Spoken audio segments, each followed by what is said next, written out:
Etokakpan. I am the editor-in-chief of EveAfrique. EveAfrique started as a magazine where we basically sought out unsung heroes in our midst, or unsung Niger Delta people, great people doing tremendous things. And our remit at that time was to use their stories as an inspirational tool.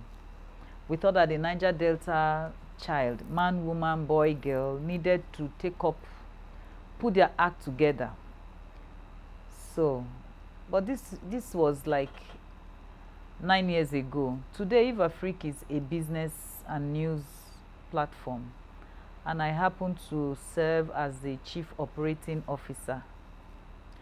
I am a Niger Delta woman, a very consummate one, a wife and a mother. I'm a believing woman, as in I believe in the Bible. I try to be a practicing Christian, I'm trying. That's who I am basically.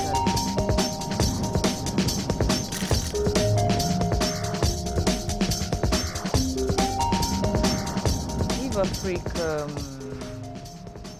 firstly, the news medium EveAfrique was born at the time when I thought that it was time for the Niger Delta region to take her place, in the affairs of the nation, Nigeria. I'm a Bible scholar, and I got to realize that Eve originally was full of potentials, but well, like they say, stuff happened. Eve got her destiny tainted a bit, but a time came in the ministry of Jesus when the image of the woman was redeemed, by other women in his ministry that brought a positive face to womanhood. And so I likened the Niger Delta region at the time EveAfrique was birthed to that scenario. The Niger Delta, a blessed land, blessed with abundant human and every kind of resource, was as at 10 years ago. You hear people make references to the Niger Delta people as people whose mental capabilities go with the tide. So we thought at that time it was time to redeem the face of the Niger Delta. And so we likened her to Eve. And so we thought that she is the redeemed Eve. But as a region, she would take her place in the continent. So this is how EveAfrique came about, a sort of a rebirth. So yeah, Eve, an unlikely name for a media house, but this is the inspiration I got.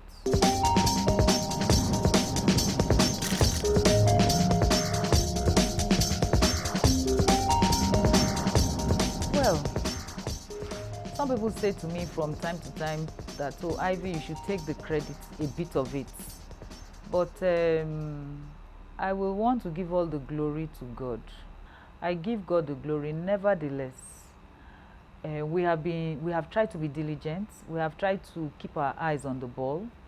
We have tried to push in spite of daunting challenges here and there. We have tried to...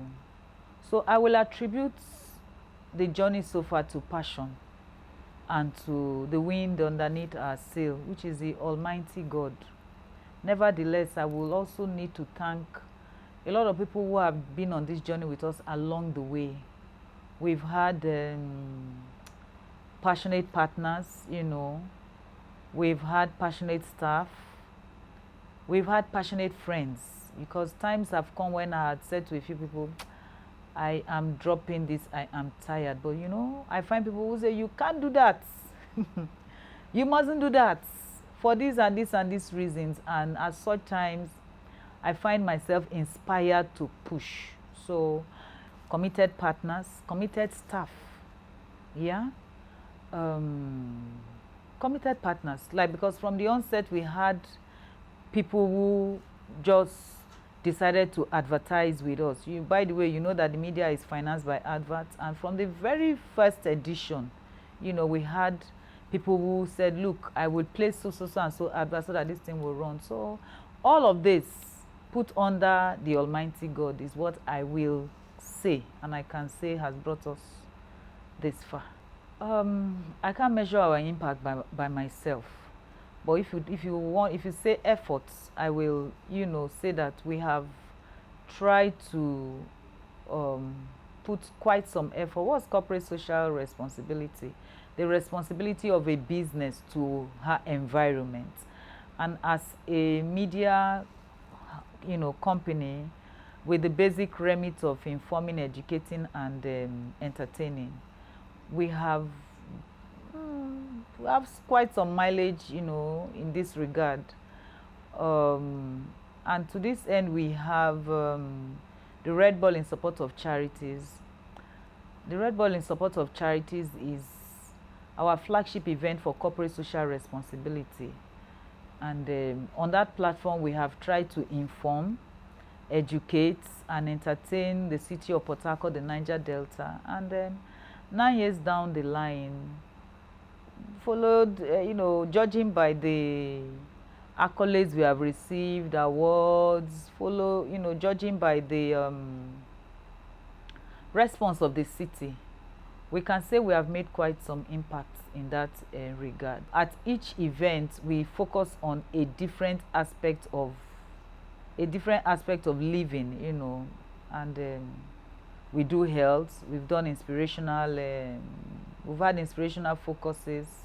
We've had business focuses, and the response from the city has been good. So we think, because we cannot say for sure, but we think that we have put in quite some effort in this regard.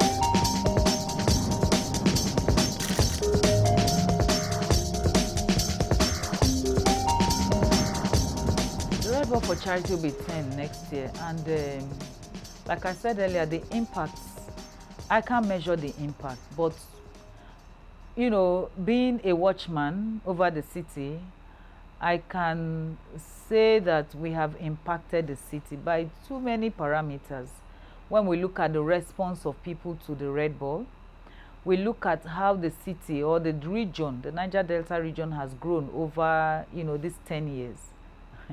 I remember the very first Red Ball, quite a number of people like Red Ball. Well, I mean, what's the Red Ball and all of that? But within this space of 9 years, we have seen organizations come up with yellow ball, pink ball, and that is, we can boast to say that is a fallout of the Red Ball in that aspect. Now, I want to look at the impact as per health and all of that. I always tell the story of a lot has happened, but 2 incidences remain dear to my heart. Our staff, EveAfrique staff, that was negotiating or coordinating one of the Red Ball events, the prostate cancer awareness, and being the organizers, most of the time we found it difficult to concentrate. But for some reason, this girl, she concentrated during the Red Ball, and before you know it, she calls me one day to say that, "Ma, my father has prostate cancer." I'm like, "How do you know?" She's like, "Because the doctor said XYZ." I'm like, "Really?" Oh, he called the doctor immediately, and we called the doctor, and the doctor himself was gracious enough to facilitate a lot of medical attention, to the end that today that man, a man who wouldn't normally be able to afford, prostate cancer treatment, is doing very well now. I also remember this other situation where a lady came during the Red Ball give back, which was the cervical cancer immunization. We needed to run tests before the women were given immunization, and a growth was found, between her vagina, a very massive growth. And who knows, if it were not for the Red Ball, who knows, I don't know what would have happened to that woman, time will not permit me to mention when we did impacting the next generation. We felt that the Niger Delta region needed to, urge her youth to optimize on their competencies, and we hosted the Raising the Next Generation Red Bull, where we gave out close to 50 copies of the book, 10 Laws of Money. That book, having done the initial 50 copies, we had to, order for an additional 20 copies, to the point that the author himself sent me, autograph copies, just in appreciation, because at the end of it, we bought almost, 100 copies of that book at that time. I still have young people who follow me, by reason of that particular edition, who still call me up to say, ma, blah, blah, and, we mentor them. Honestly, to measure the impact of the Red Bull is a huge, huge, huge thing for me. We think it's been a successful initiative.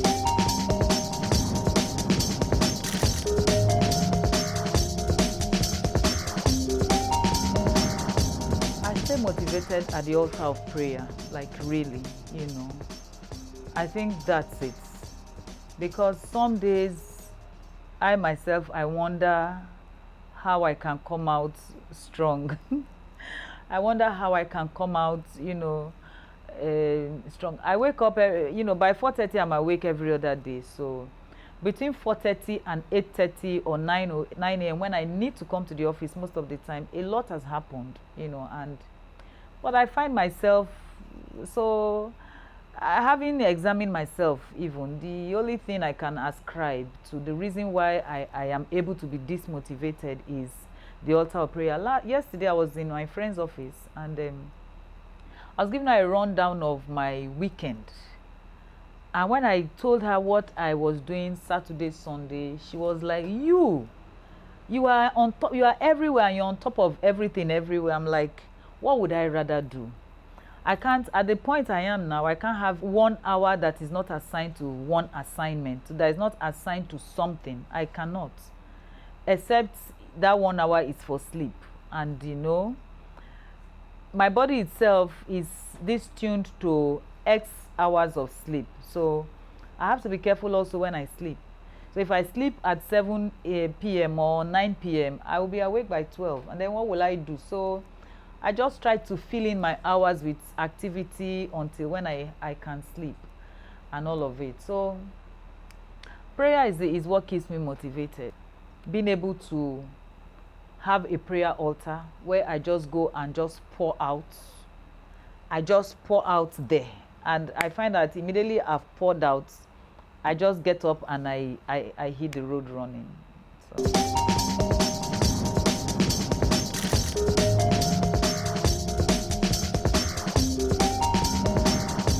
When we started EveAfrique, it was more of a passion and all of it. Along the line, it translated into a business. And so for upwards of 6 to 7 years, we're just running it, I was just running anything that comes into my hand. So if I get adverts and all of that, we push and all of it. But today, EveAfrique has translated into a business. And my dream for it is to be the authentic voice for the Niger Delta. Now, when I say the Niger Delta, I do not just mean information coming out of the Niger Delta. Information coming to the Niger Delta. Incidentally, there was one time, there was a crisis in Rivers State, and so we published the crisis as well. And there was pandemonium, there was confusion in the city. It had to do with when they said that the military were immunizing some people. And there was so much confusion in the city that day. We reported the news because we sent our reporter at that time to the school, to the environment where all this was emanating. And we got confirmation that this was true. And then we published. But an hour or two afterwards, a lot happened within that time that, till tomorrow left the news as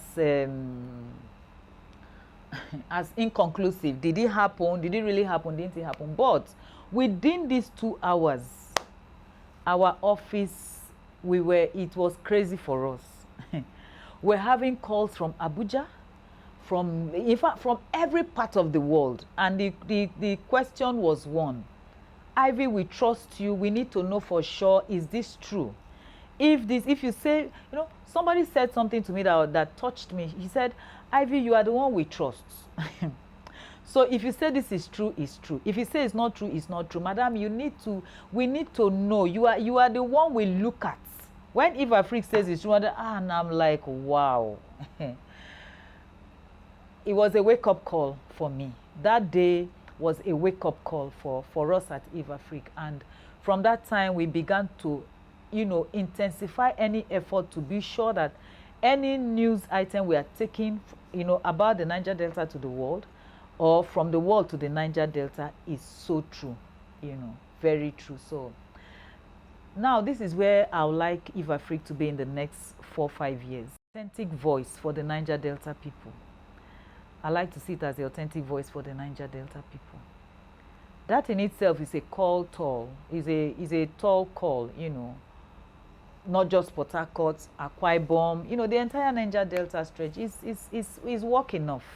Is work enough, and that's where we will like to see EveAfrique. We'll remain a regional paper because this is the mandate on which we stand. It was the mandate we're given, is our remit.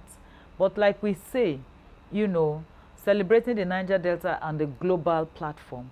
We want the entire world, if they want to know what is happening in the Niger Delta region, in the area of business, in the area of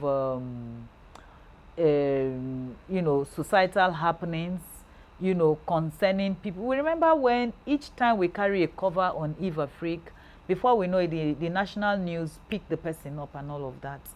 We know that was a sort of reward for the work that we had done. So this is where we like to see EveAfrique, in the next 5 years.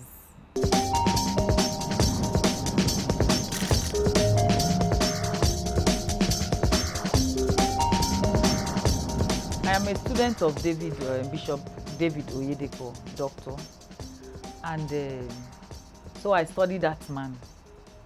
So I'm like, how does he juggle his own life? How does he do it? And I'm trying to copy him. There are 24 hours in the day. If we look inwards, we'll realize that there is a lot we can do. It's all about prioritizing. It's all about giving, it's all about prioritizing, having a schedule, and trying to work with it. For instance, at EveAfrique, we know that people will read the news first thing in the morning. We try to ensure that before 10 a.m. we get the pulse of the city, and we put it out there, Now, between that time and noon, when other things would have happened, what do we do with that time? We use it I use it perhaps to manage the farm. And I manage the farm. What next do I do? So this is how I manage it. Again, I have a strong support.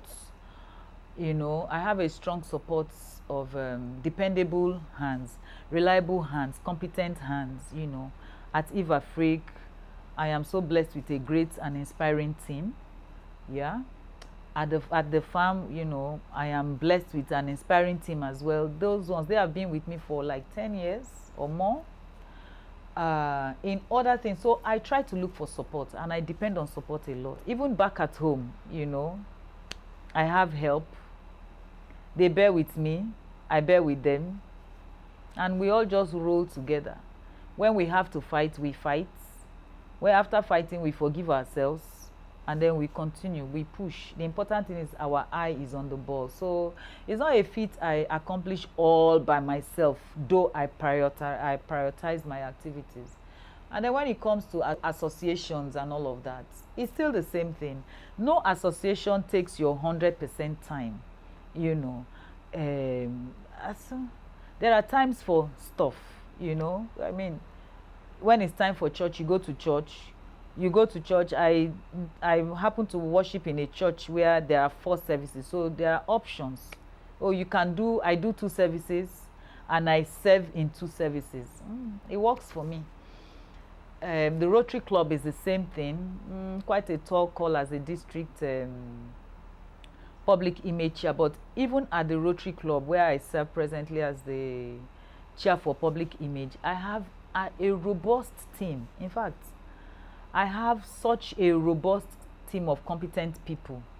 And since Rotary is teamwork, and we all just do it, So I think my strong support system, my ability to prioritize, and these are the things that has helped me to thrive in all of these things. Sometimes it takes its toil, yeah, but what would I rather do?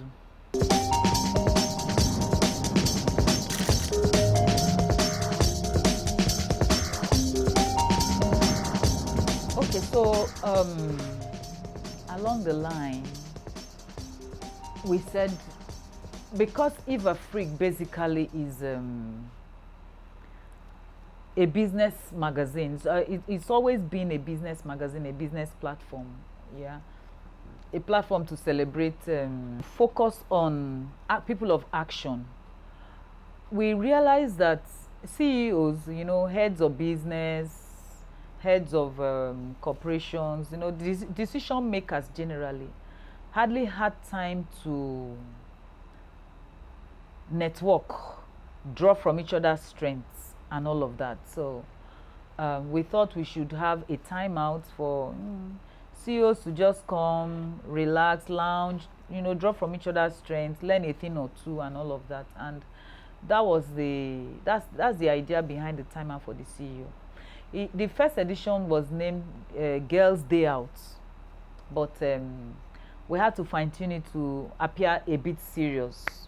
But really, it's a platform where we thought that serious people should just come, drop their serious cap, relax, network, yeah, connect with fellow decision makers, draw strength, have lunch, have some fun, expand your the worth of your network, and just a midday sort of. And that's the inspiration behind it. It's not for profit, so we choose a location. Based on the location, we do lunch. You pay for your lunch. We get some inspirational people to come and inspire and motivate us in spite of it, because decision makers find it difficult to stay to play for too long. They find it difficult to play for too long. So having identified that trait in decision makers, we said, why not? And I tell you, some of the topics we have dealt with in the timer for the CEO, if you attend, you realize that really is a time to drop our head down and all of it. But that's the inspiration behind it. Just a timer for decision makers, basically, to drop all the hard work, come have fun, connect with like minds, and have a midday, but with your friends or with like minds, sort of. That's the idea. The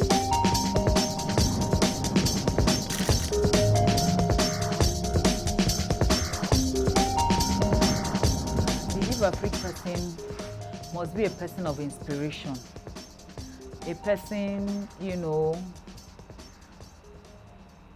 who naturally inspires, who naturally motivates. And to be that person, you must have had a track record of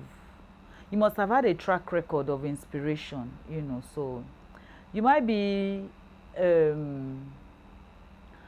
wealthy person, the way we calculate wealth in our part of the world, but that does not automatically qualify you to be an EveAfrique person.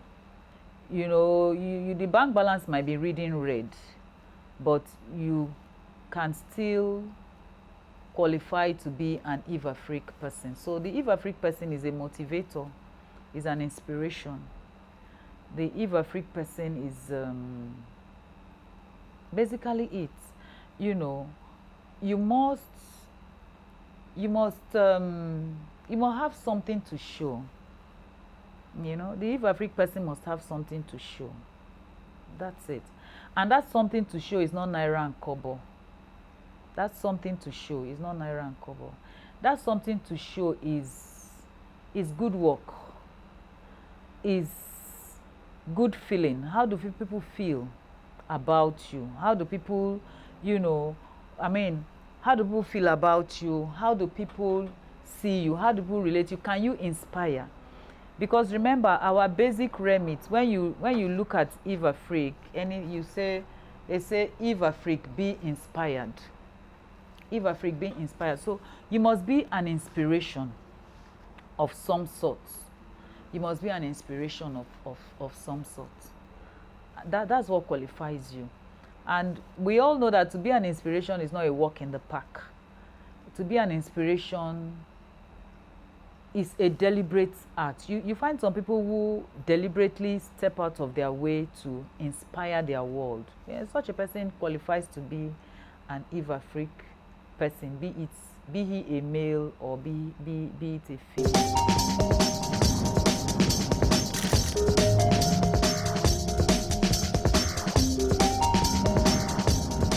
I know for sure that Jesus is Lord and that he is a God, that there is a God that rules supreme, reigns supreme in the affairs of man. That is the thing, that's the only thing I know for sure. I don't know any other thing for sure.